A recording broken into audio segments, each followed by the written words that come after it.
അദ്ദേഹം ആദ്യം സംസാരിക്കും, അതിനുശേഷം ചോദ്യങ്ങൾ ചോദിക്കും.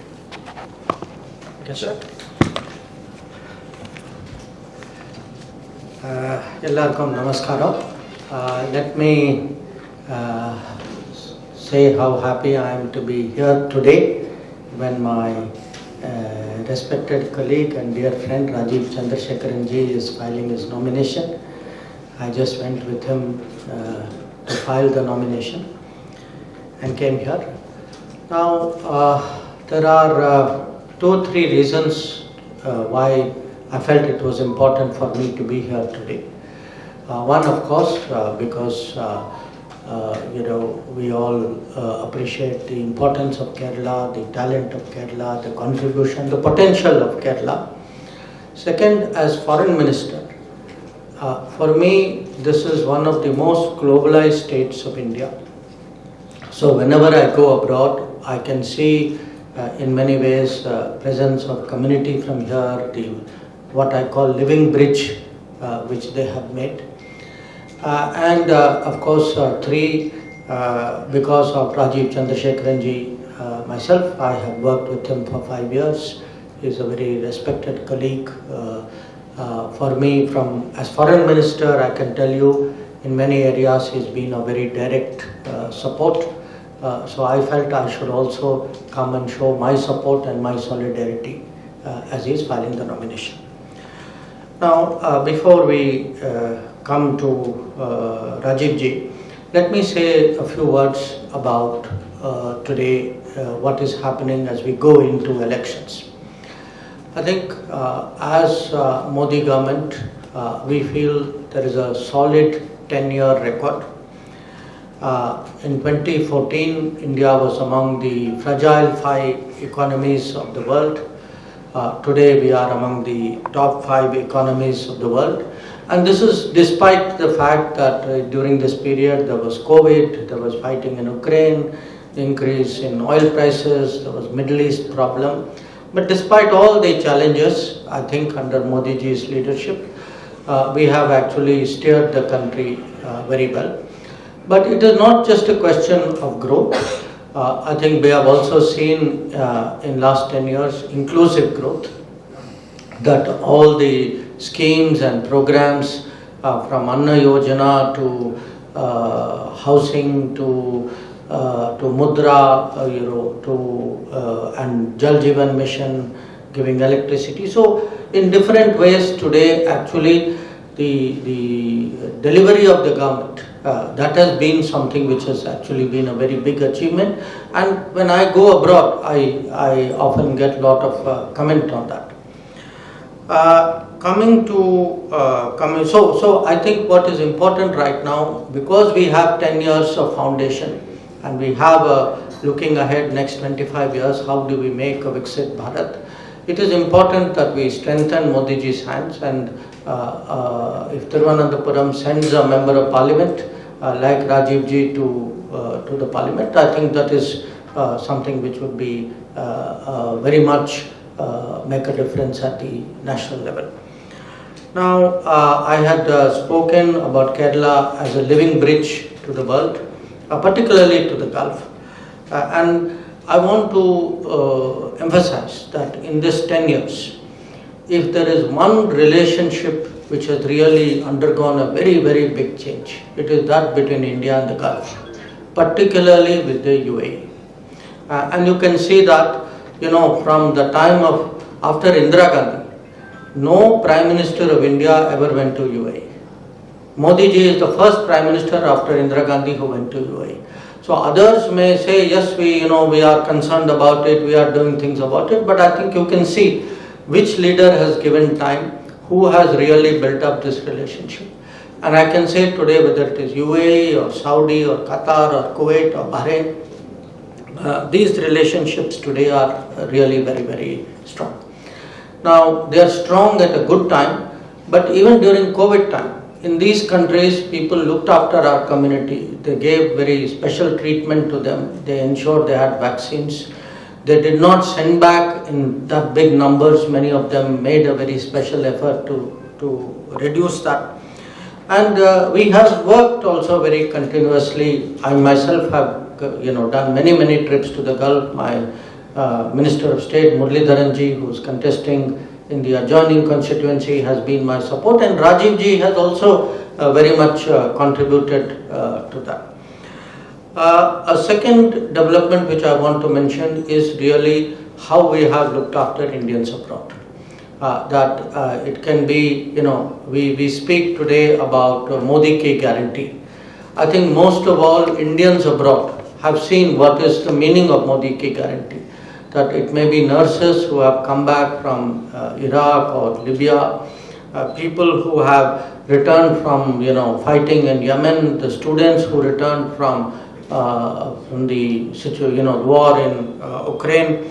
So in many, even we had one father whose release was secured in Yemen. So Father Tom Oden Nalil, I think was his name. So today Indians can be very confident when they go abroad, and I think because Kerala is such a global state, so many people from Kerala go abroad. It is something which should be appreciated. Supporting people, bringing them back is one part of it. But there are many people who every day have some problems. People have problems, they get injured, they sometimes don't have money for some legal case, sometimes they want to come back to India, they can't get a ticket. So again, one of the big changes we have made is to create an Indian Community Welfare Fund, to make it something very liberal, very usable. That has helped, I think, the NRI community very much. I think in Kerala you can also see it is one of the states which has seen the benefits of improved passport services. Under Modi ji, this has become more digital, it has become much faster. In fact, I think Kerala is among the states which has the highest, largest number of passport issues. I think every year about 15 lakh passports are issued here.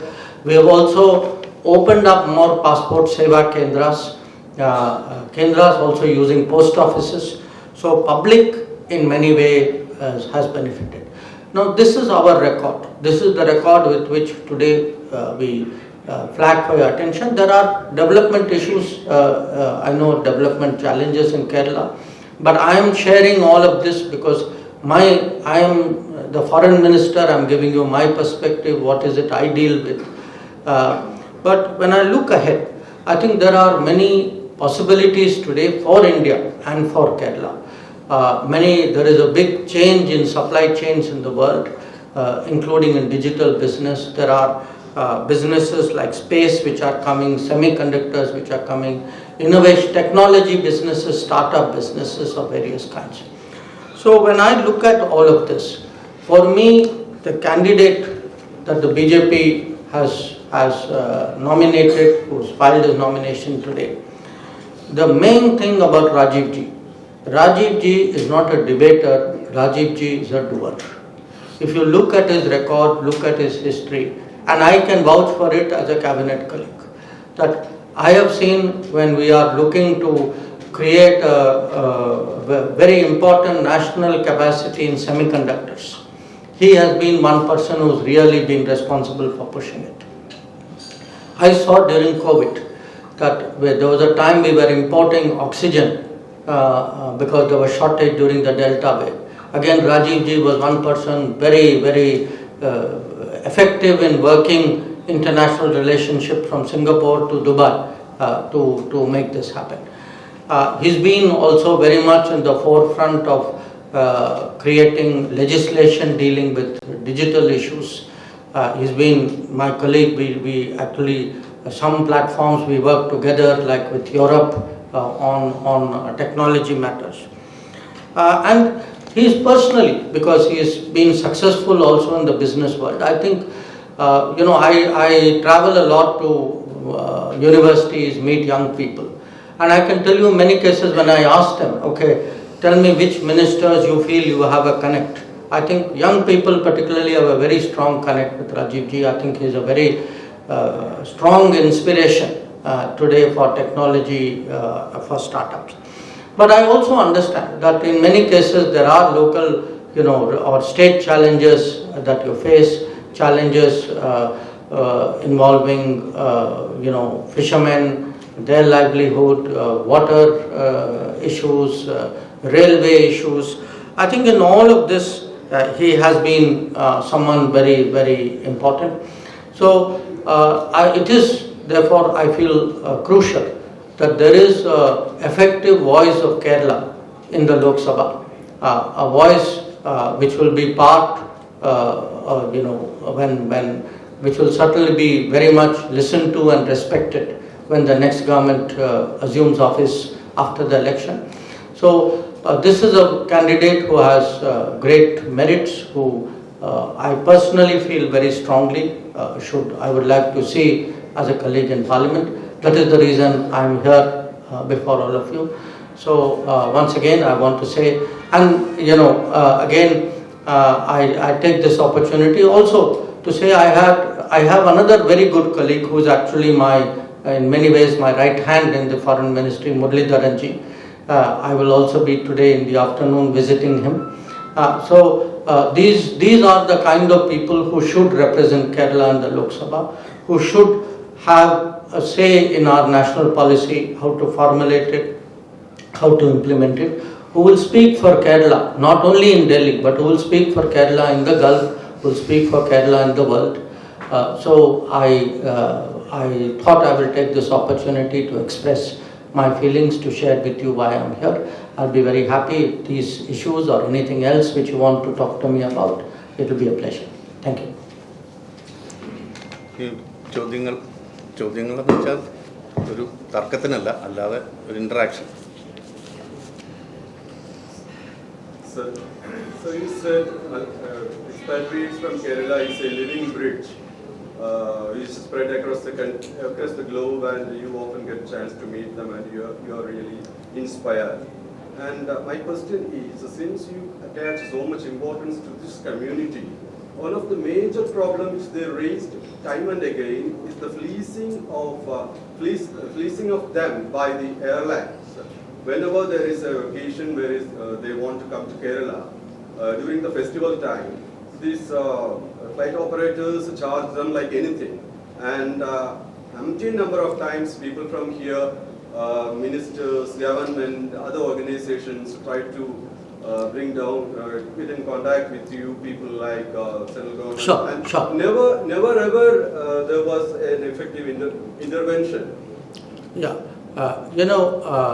I think this is a concern, particularly a concern in the Gulf. Okay, but not only in the Gulf, it can happen in some other places also. What is the problem? The problem is actually today limited capacity. Why is there limited capacity? Because the biggest carrier we have, Air India, was so badly managed that finally, we had to privatize Air India in order for Air India to recover. Today it is in the recovery path. We have also encouraged other airlines. The big issue, of course, is that Air India and Indigo have both placed a large order of aircraft that is coming. So as our airlines capacity increases, I think this issue will be solved. But this issue, the real issue has been one actually of capacity. So it is something which we are very encouraging, and in fact, in certain very special cases, we have actually pushed airlines to lower the price. But at the end of the day, these airlines are no longer owned by the government. So one of the major issues being discussed in this election is the conjunctive issue. Sir, that has become a national issue now, and what your government can be done for asserting Indian fishermen's rights over the islands without affecting the good relations with Sri Lanka. Say, if you will permit me to say, I think the issue is actually an issue of the rights of the fishermen and the welfare of fishermen. We had a party in Tamil Nadu, DMK, which has always said, we are the champion of Tamils, we are the champion of fishermen, and whatever has happened has been done by the central government without consulting us. So they from time to time keep raising this issue. They raise it in parliament, they raise it in public. In fact, very often Chief Minister writes to me. I can remember replying to more than 20 letters from him on this issue. Now, if this is such a big issue, and the DMK particularly keeps blaming center for it, I think most important it is the people of Tamil Nadu should know the truth. How did this happen? It happened because when the then central government, Congress government, was negotiating these issues, they were actually consulting the then state government, which was led by DMK. But this was kept a secret. So DMK was very much party to these negotiations, very much party to this outcome.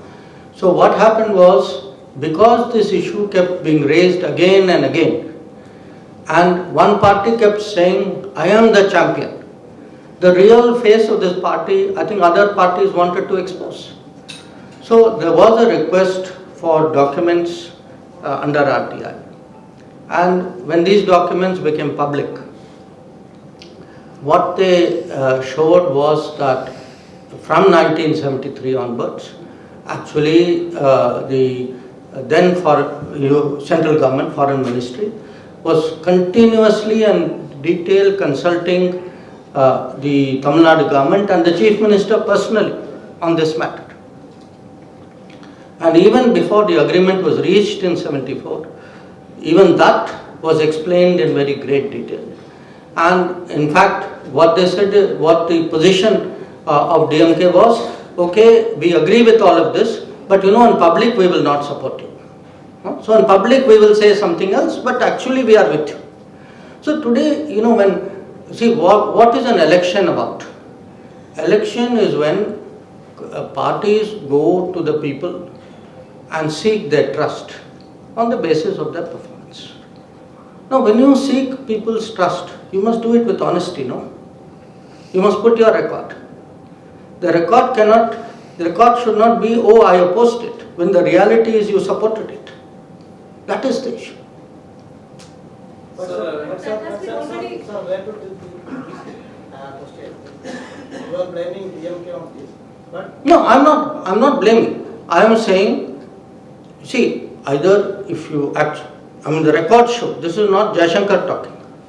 This is the record of 1974. there is Wait, please. If you disagree with the record, say so.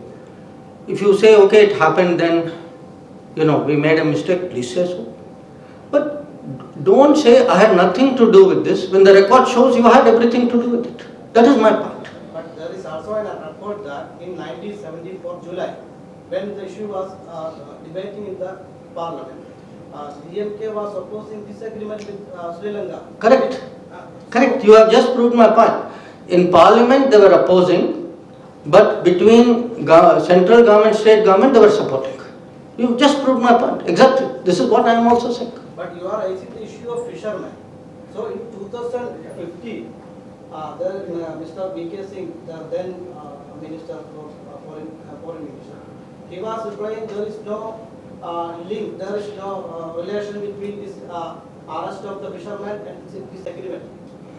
See, what happened was, if you look at what is the situation, in 1974 you had the agreement on Kachetibu, not on Kachetibu, on the whole maritime boundary actually.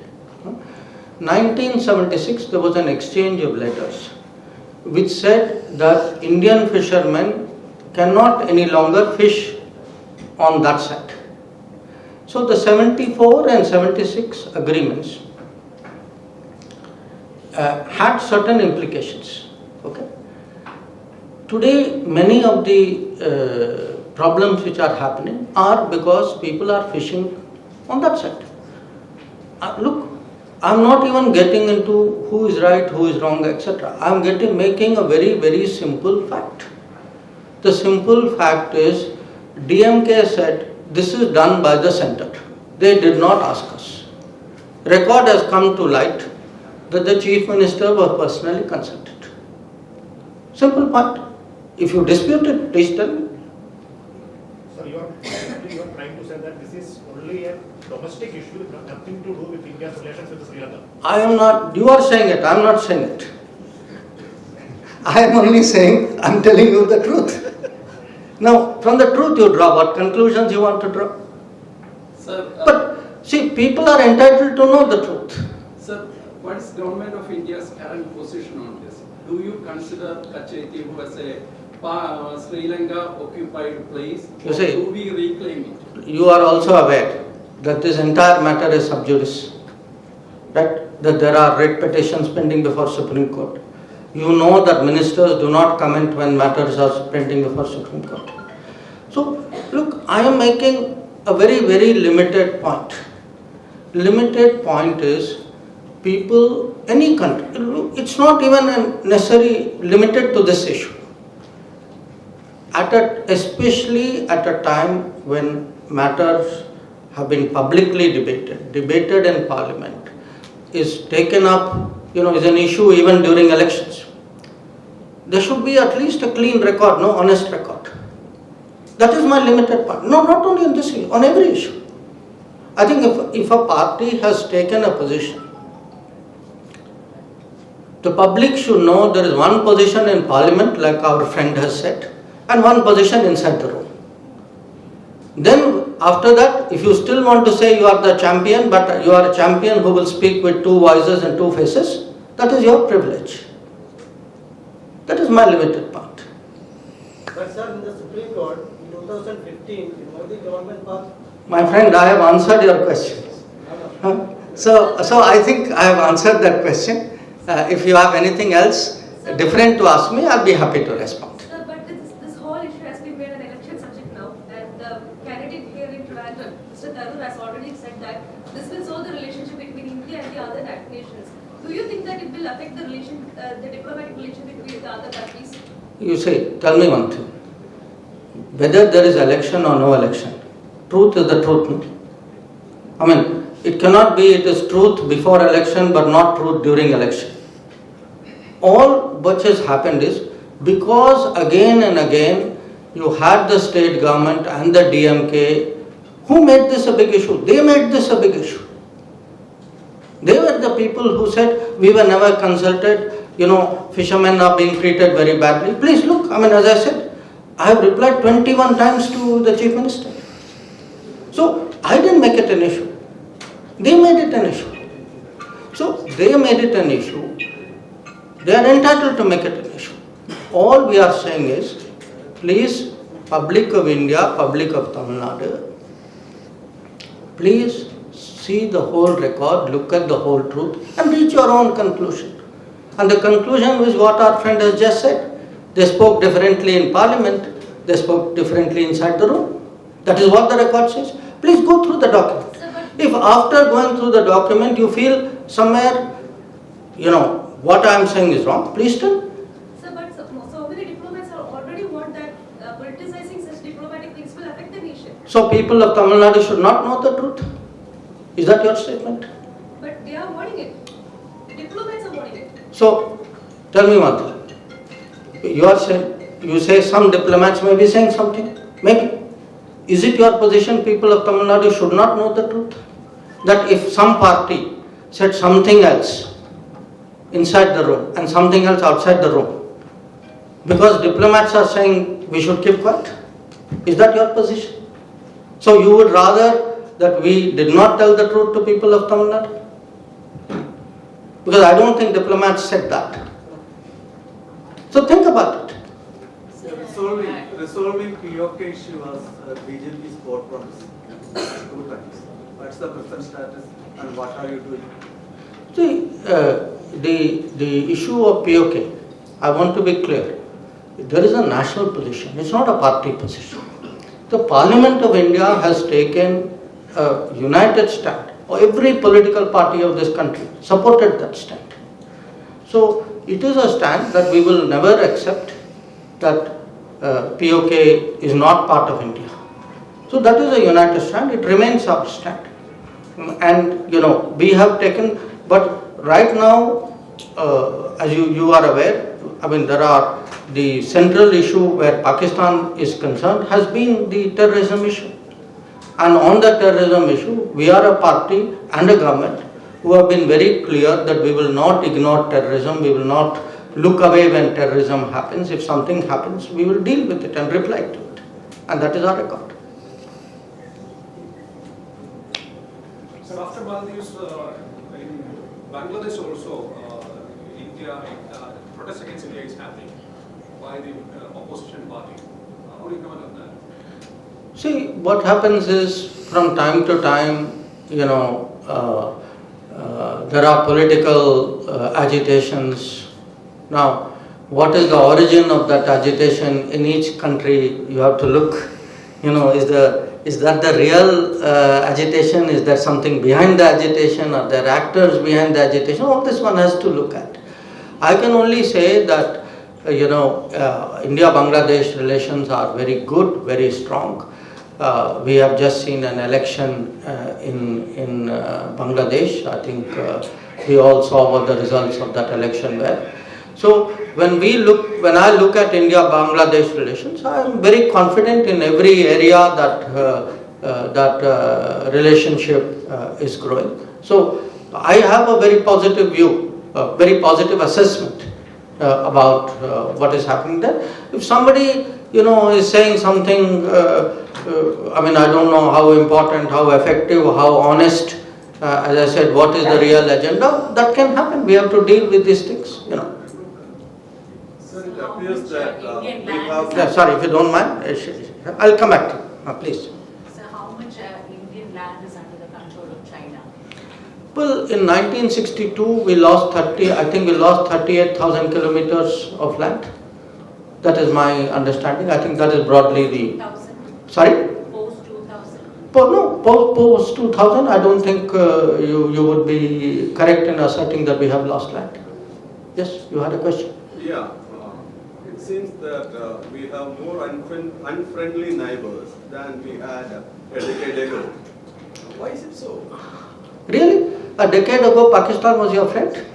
You liked what they did in Mumbai? I mean more. Huh? Numbers. I mean the numbers. Look at Mali.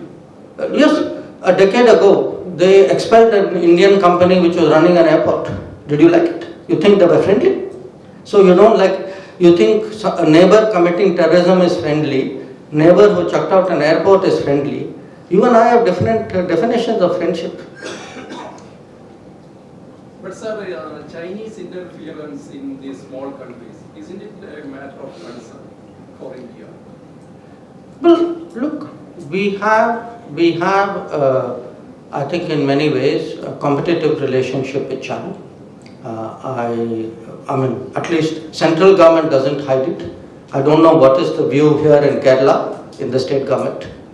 So they may have a different view, or as a political party they may have a different view. But we at least are very clear that we have a challenging relationship with China. But this is a country which is today confident, which is today capable of advancing its interests, defending its interests. And in a competitive world, we will compete. Because, if you don't mind, I will just, go back to your question. Today, when you say, what is our neighborhood like? Please go to Bangladesh. Ask people what they think. Please ask in Sri Lanka, during their deepest economic troubles, who stood by them? Go to Nepal, ask them, during COVID, where did you get your vaccines and who gave you fertilizers and fuel when Ukraine troubles happened? So I won't agree with you that the neighborhood is more unfriendly. I think there may be forces in the neighborhood and forces behind those forces, maybe, who create this problem. There may be people in India who like to play up this problem. So, as far as we are concerned, I think with the, as I said, we have right now a very abnormal relationship with China. We have with Pakistan, I think you all know what is the state of the current relationship. But barring those two, I think our relationship with our neighborhood is in fact much better than it has been for a long time. It is taking as future. You see, I'm putting it to you as a foreign minister who's actually, as I said, visit in Kerala right now, and that gives me a kind of additional perspective in answering this question. We have today roughly about 3.5 crores of Indians and people of Indian origin living abroad, roughly 50-50. Okay. This is a globalized world. People will go out, and see, they can get a good job somewhere, if they can do business somewhere, they may technology, merchant shipping. I mean, there are different professions which is taking them out. We are also today, 10 years ago, we were 11th largest economy. Today we are 5th largest economy. We will soon be 3rd largest economy. Our interests are growing. Our communities, our footprint is growing, community is growing, interests are growing. So if all these things are happening, it is important that we are strong, we are confident, we speak about our culture, our civilization, our beliefs, our values. We put our position forward in a very clear-cut manner. And what you have seen, it can be on the importing oil from Russia issue, where we were pressurized by the West. Or it can be on joining Quad, where we got pressures from China. This is a government which knows how to stand strong. And I think it's important to stand strong. I mean, so for that reason, we actually want, members of parliament, we want people with that caliber, with, that experience, with that capability. Those are the kinds of, when you elect an MP, please bear in mind, would you not like to elect an MP who can contribute to this India that I'm talking about? And definitely Rajiv Chandrasekhar ji fits that way.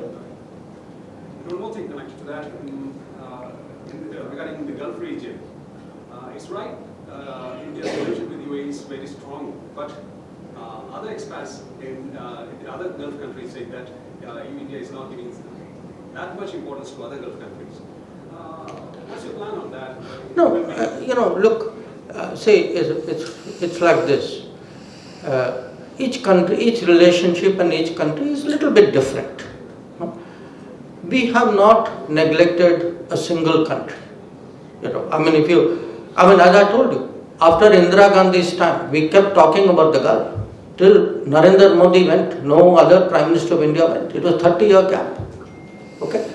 He's not only gone there. He's been to Bahrain, he's been to Kuwait, he's been to Qatar. He could not go to Kuwait, not because we didn't want to go to Kuwait, because they had some issues, they had, their leadership changes, etc.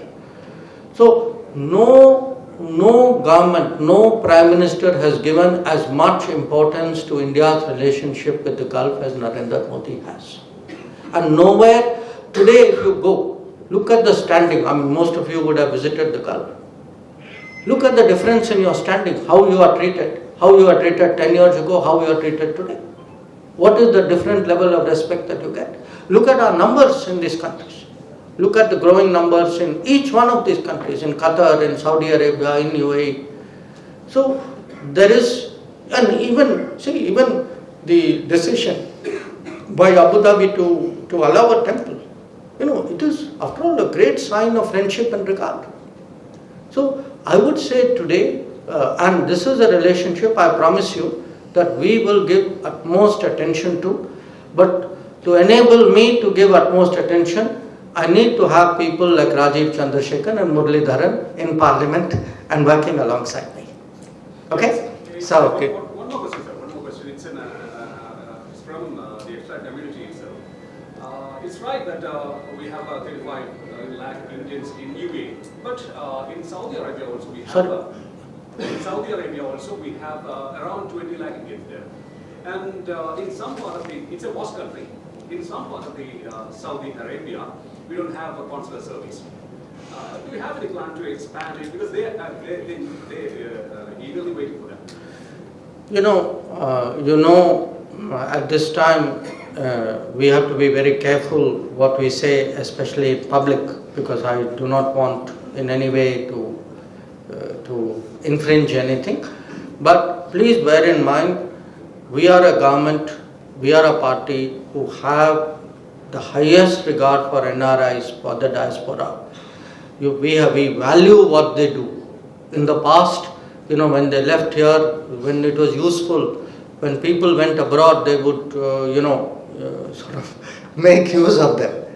They did not give them the regard and respect that Modi ji gave them, starting from the Madison Square Gardens, event. That today, all of us, whenever we go, there is not a single place I go to where I do not meet the community.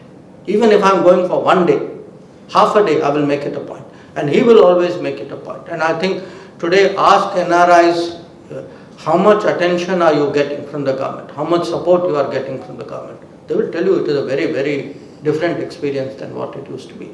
So I can tell you, for us, the NRIs from Kerala who have done so much to build this relationship with the Gulf. The relationship with the Gulf is also important. These NRIs are for us very, very people for whom we have high value, great regard. And certainly whatever we can do in terms of improving their facilities, because see, even at home, you look, a very simple thing. I mean, every one of you has had a passport experience, okay?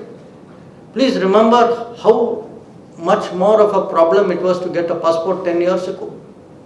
Today, so many more centers, so much faster passport issue. This, when we speak about our record, we speak about delivery. These are the things that we do. So once again, really thank you. It was a great pleasure to meet all of you.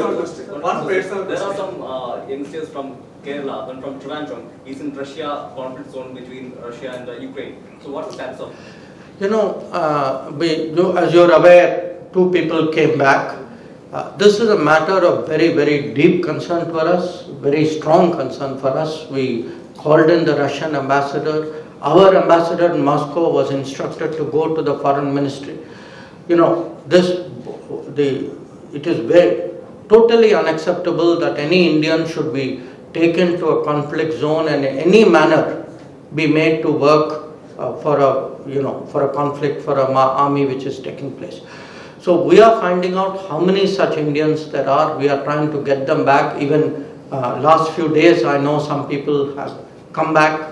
We are not, until they actually reach India, we don't want to give out their names. But it is something we take very seriously and very strongly, I want to say. Do you think, sir, an inquiry be initiated about the agents who took these young people from Kerala to... Absolutely. There will be, and I will tell you, toughest legal action will be taken in this case. I mean, this is something which is absolutely unacceptable to us. Sorry, you had one.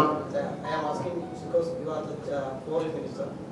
United Nations already expressed concern over the arrest of political leaders and placing up... No, United Nations did not. Sorry. Please read the statement. The spokesperson of the United Nations. The spokesperson of the United Nations was asked about, in a very loaded manner. Because, half the problem is the person asking the question. It is not the person replying to the question. So the United Nations spokesman said something to the effect, in India, like in any other country, we hope the democratic process will be free and fair, etc. But in India, I don't need the United Nations to tell me our election should be free and fair. No, I have the people of India. The people of India will ensure the elections are free and fair. So don't worry about it. How do you assess the transition of diplomat Jayశങ to politician Jayశങ? It's for you to assess. So it was expected that Okay. you would Thank you. be contesting from Trivandrum. Why did you? Because Rajiv Chandrasekhar ji is so much better than me. എല്ലാവർക്കും നന്ദി. Thank you.